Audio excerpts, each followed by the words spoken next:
जाते हैं कि शांति और न्याय के लिए हथियार उठाना जरूरी हो जाता है।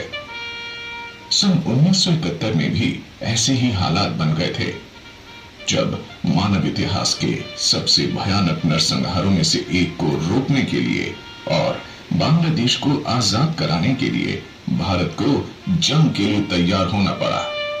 हालांकि जंग की ज्यादातर कार्रवाई तो पूर्वी मोर्चे पर हो रही थी, लेकिन पश्चिमी मोर्चे पर जो हुआ उसने सारे विश्व का ध्यान अपनी ओर आकृष्ट कर लिया। यहाँ मुश्किलों को पार करके वीरता, पराक्रम और अदम्य साहस की वो गाथा लिखी गई जो सारी दुनिया के लिए एक मिसाल बन गई। 4 दिसंबर 1971 की उस सर्द चांदनी रात में जिस निर्णायक युद्ध की पृष्ठभूमि तैयार हुई, उसे आधुनिक भारत के इतिहास में कभी नहीं भुलाया जा सकेगा। प्रस्तुत है पश्चिमी मोर्चे पर लोंगेवाला का रण क्षेत्र, जिसने 1971 के युद्ध में एक निर्णायक भूमिका अदा की। सन 1947 में जब कश्मीर का भारत में विलय हुआ, तब पाकिस्तान ने कश्मीर पर कब्जा करने और भारत को अस्थिर करने की नीयत से भारत पर हमला किया। भारत ने कश्मीर में होने वाले हर पाकिस्तानी हमले का मुंह तोड़ जवाब दिया और हर बार उनकी घुसपैठ को नाकाम कर दिया।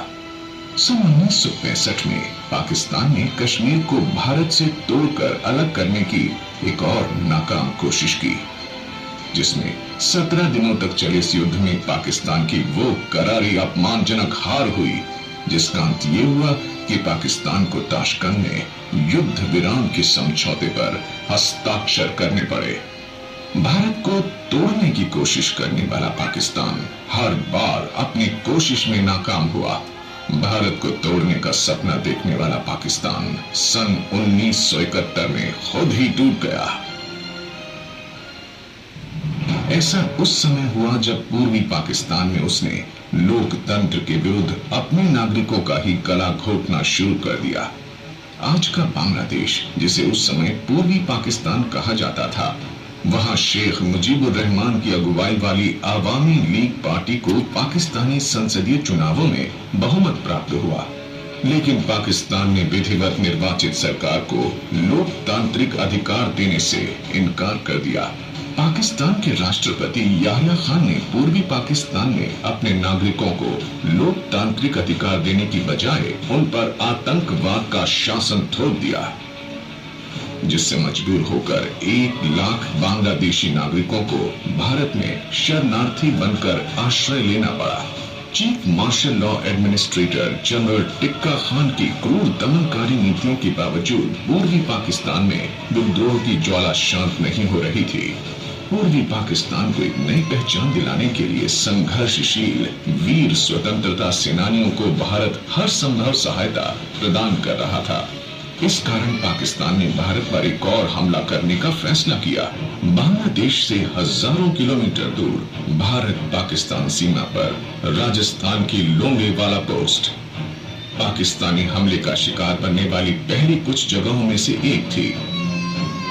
4 दिसंबर 1971 की रात में लेफ्टिनेंट धर्मवीर की प्लाटून को पेट्रोलिंग करते समय सीमा पार से हलचल का शोर सुनाई दिया।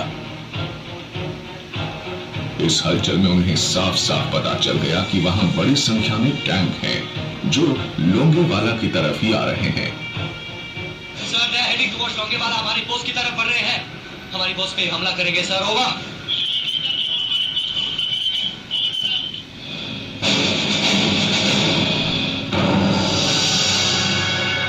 मेजर आत्मा सिंह, जो सेना निरीक्षण पोस्ट से उड़ान भर रहे थे, उन्होंने भी इस बात की पुष्टि की।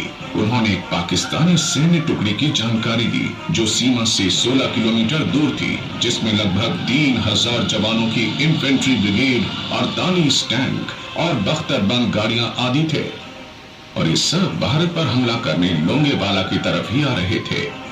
लोंगेवाला में भारतीय सेना की ये पोस्ट मेजर कुलदीप सिंह चांदपुरी की कमांड में 23 पंजाब इन्फेंट्री सोल्जर्स और बीएसएफ की एक टुकड़ी ने संभाल रखी थी।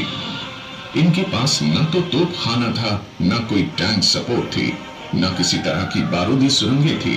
और न ही वायुसेना की कोई सपोर्ट थी। मैंने अपने हेडक्वार्टर से तुरंत सैन्य सहायता, हथियार, गोला बारूद वगैरह की अर्जेंट हेल्प भेजने की रिक्वेस्ट की, पर मुझसे कहा गया कि मैं दुश्मन को रोकूं या फिर पोस्ट छोड़कर रामगढ़ की ओर वापस आ सकता हूं, क्योंकि कोई मदद 6 घंटे से पहले पहुंचना मुश्किल है। कोई ट्रांसपोर्ट न होते हुए भी आते हुए दुश्मन को रोकने के लिए मैंने अपनी पोस्ट पर डटकर रुके रहने का फैसला किया, क्योंकि यहां पर मेरे लिए और मेरे जवानों के लिए सब कुछ था।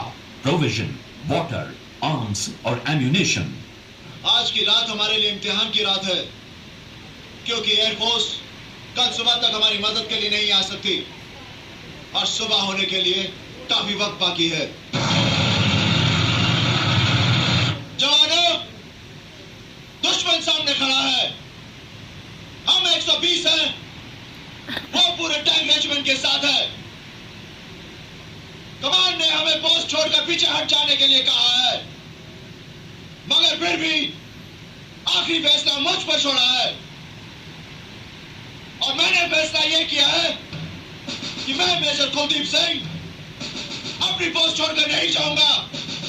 अब तुम लोगों का फैसला मैं तुम पर छोड़ता हूं।